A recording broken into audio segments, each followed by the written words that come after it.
주님께서 여러분과 함께 마르코가 전한 거룩한 복음입니다. 그때에 요한의 제자들과 바리사이들이 단식하고 있었다. 사람들이 예수님께 와서 요한의 제자들과 바리사이의 제자들은 단식하는데 선생님의 제자들은 어찌하여 단식하지 않습니까? 하고 물었다. 예수님께서 그들에게 이르셨다. 혼인잔치 손님들이 신랑과 함께 있는 동안에 단식할 수야 없지 않느냐. 신랑이 함께 있는 동안에는 단식할 수 없다. 그러나 그들이 신랑을 빼앗길 날이 올 것이다. 그때에는 그들도 단식할 것이다. 아무도 새 천조각을 헌옷에 대고 깁지 않는다. 그렇게 하면 헌옷에 기워된 새 헝겊에 그 옷이 당겨 더 심하게 찢어진다. 또한 아무도 새 포도주를 헌 가죽 부대에 담지 않는다. 그렇게 하면 포도주가 부대를 터뜨려 포도주도 부대도 버리게 된다.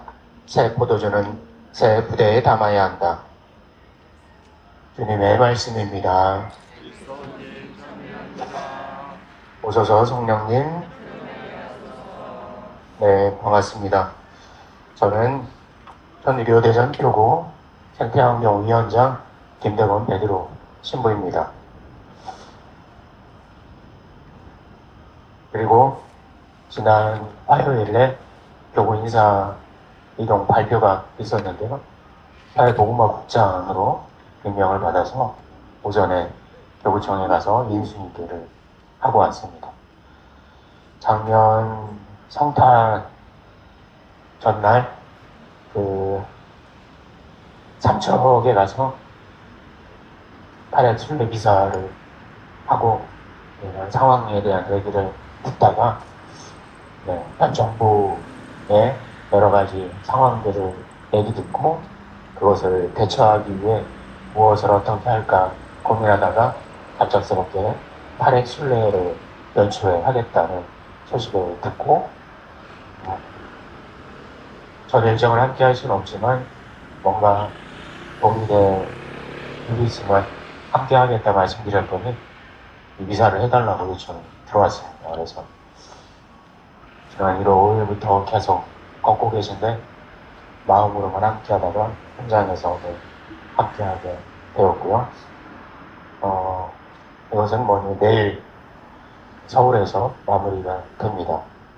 미사 시작할 때 말씀드린 것처럼 이 싸움은 어제 오늘의 싸움이 아니고 또 우리가 바라는 대로 완결이 될 때까지 계속해서 투쟁해 나가야 될 싸움이라는 생각이 들기는 합니다.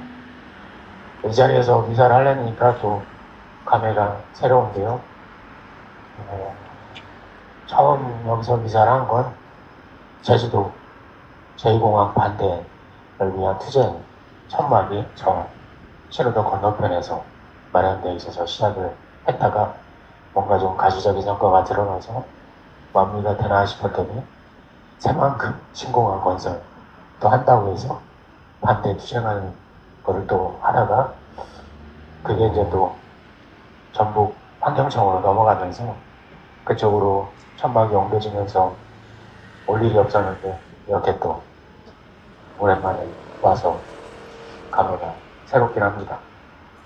현장에 올 때마다 느끼는 감정은 이러한 목소리를 끊임없이 외치는데 왜 정부는 또 대통령은 권한을 갖고 있는 사람들은 우리의 목소리에 귀 기울이지 않을까? 그리고 어떻게 하면 더 우리의 목소리를 전달하기 위해서 무엇을 어떻게 할까 할 때마다 많은 이들이 귀 기울이지 않는 이들에게 이렇게 외치기 위한 투쟁을 하는데 소위 말하면 왜 우리는 이렇게 매번 개고생을 해야 되는가 하는 생각이 들기도 합니다. 그럼에도 불구하고 이렇게라도 외치지 않으면 이 울림이 더 확장되지 못한다는 걸 알기에 그 누구보다도 간절한 마음으로 도보순례를 하는 것으로 알고 있고 또 현장에서 함께하고 싶은 마음은 간절하지만 또 일상을 포기할 수 없는 처지라 이렇게라도 마음을 모으려고 왔습니다. 오늘 우리에게 이 미사에 전해준 독서와 복음의 말씀은 우리의 투쟁의 본질이 무엇인지 다시금 성찰하게 해주고 우리의 방향이 하느님 보실 때를 얼마나 합당하고 올바른 길로 나아가고 있는지 성찰하게 해줍니다. 그런데 저는 그런 걸 성찰할 때마다 이미 우리의 방향성은 하느님께서 원하시는 길이라는 확신이 됩니다. 이 확신이 얼마나 많은 이들에게 공감을 얻고 그래서 이 지향에 함께하는 이들을 더 이렇게 만들어 가느냐가 되게 중요한 관건이라는 생각이 드는데요.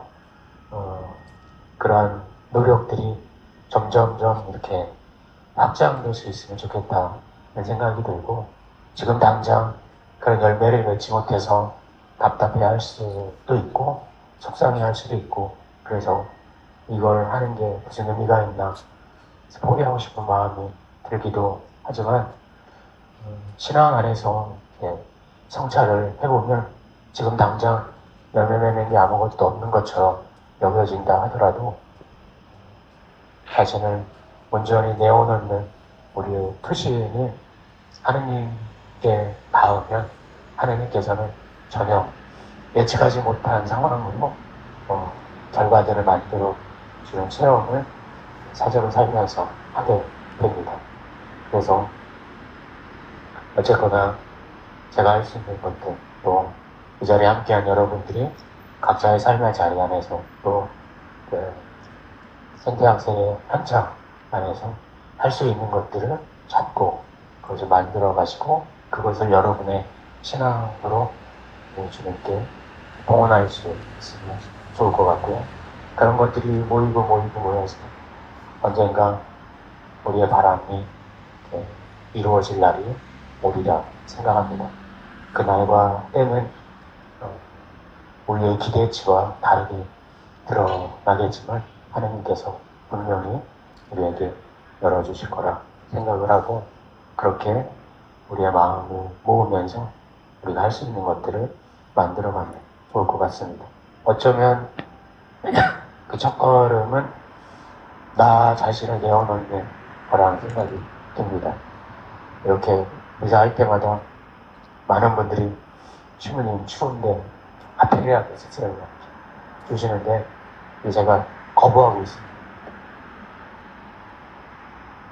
춥지 않아서가 아니라 제가 할 수 있는 뭐라도 주님께 봉헌하는 마음으로 하고 있습니다. 이게 얼마나 큰 효과가 있냐 싶은 생각이 들기도 하지만 제 삶의 자리 안에서 제가 할 수 있는 것이라는 생각이 듭니다. 그래서 우리의 마음을 좀 성찰해보면 좋을 것 같은데요. 오늘 제일독서와 복음의 말씀은 그런 맥락 안에서 우리가 하고 있는 이 활동의 본질이 무엇인지 그리고 그 본질적인 것들을 열매 맺기 위한 방법과 과정이 얼마나 하느님 보시기에 합당한 그 절차와 과정으로 나아가고 있는지 성찰하게 만들어 주는 것 같습니다. 아까도 말씀드린 것처럼 제가 볼 때 이미 우리의 그 지향과 방향은 이미 하느님 바라시는 그 길로 나아가고 있습니다. 이게 우리만의 어떤 확고함으로 머무는 게 아니라 그런 생각을 갖지 않는 이들이 점점 더 우리의 마음을 공감하고 동참할 수 있도록 확장시켜 나가는 작업들이 필요하지 않을까 싶은 생각이 들고요. 그래서 그렇게 될 수 있도록 계속해서 우리가 할 수 있는 것들을 찾아 나가는 작업이 필요하지 않을까 싶습니다. 그런 면에서 미사 시작할 때 간단하게 지향으로 말씀드린 것처럼 정부의 에너지 정책에 대한 명확한 요구를 우리는 끊임없이 내줘야 될 것 같습니다. 이재명 대통령이 당선이 되고 우리의 삶에 나아지는 부분들이 분명히 있습니다. 그래서 뭐 국가적인 위상이나 여러 가지 것들이 좋아지고 있는 거 뭐 감사하게 생각하긴 하는데요. 그것이 인간의 시선 안에만 머물고 있다는 생각을 많이 합니다. 이런 현장에서 만나는 사람들을 얘기를 해보면 그게 더 큰 틀 안에서 이렇게 확장될 필요가 있는데 그러지 못하는 현실이 좀 안타깝고 그게 좀 전환이 될 수 있으면 좋겠다는 생각을 많이 하게 됩니다. 그래서 핵발전소를 유지하고 신규 발전소를 건설한다라는 건 그 기저에 인간의 편리함들을 포기하지 못하겠다라는 것입니다. 그런데 그거를 무너뜨리지 않는 이상 핵발전소가 이렇게 축소될 일은 없습니다. 근데 제가 볼 때는 그거를 깨는 작업이 제일 필요한 것 같은데요. 그걸 어떻게 만들어갈 것인가 고민이기도 하지만 어쨌거나 정부에게 끊임없이 핵발전소를 기존의 것을 유지하고 더 짓는 형태로 나아가는 정책을 더 이상 인류에게 도움이 되지 않는다. 그리고 우리 자신에게도 도움이 되지 않는다. 국민들에게도 도움이 되지 않는다. 라는 걸 끊임없이 외쳐야 할 것 같고 그것을 인식하고 정책이 바뀌어 나갈 수 있도록 우리가 할 수 있는 노력들을 기울여 나갈 수 있으면 좋을 것 같습니다. 얘기하다 보니까 똑같은 얘기 계속 반복하고 있는 것 같아요. 이때는 들기도 하는데요.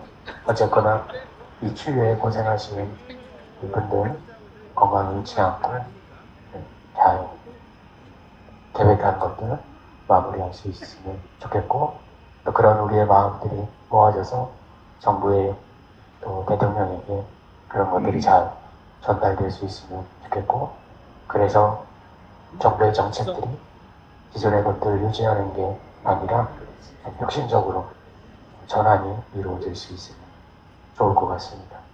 그런 우리의 바람을 주님께 올리면서 이제 함께 봉헌하시면 좋겠습니다.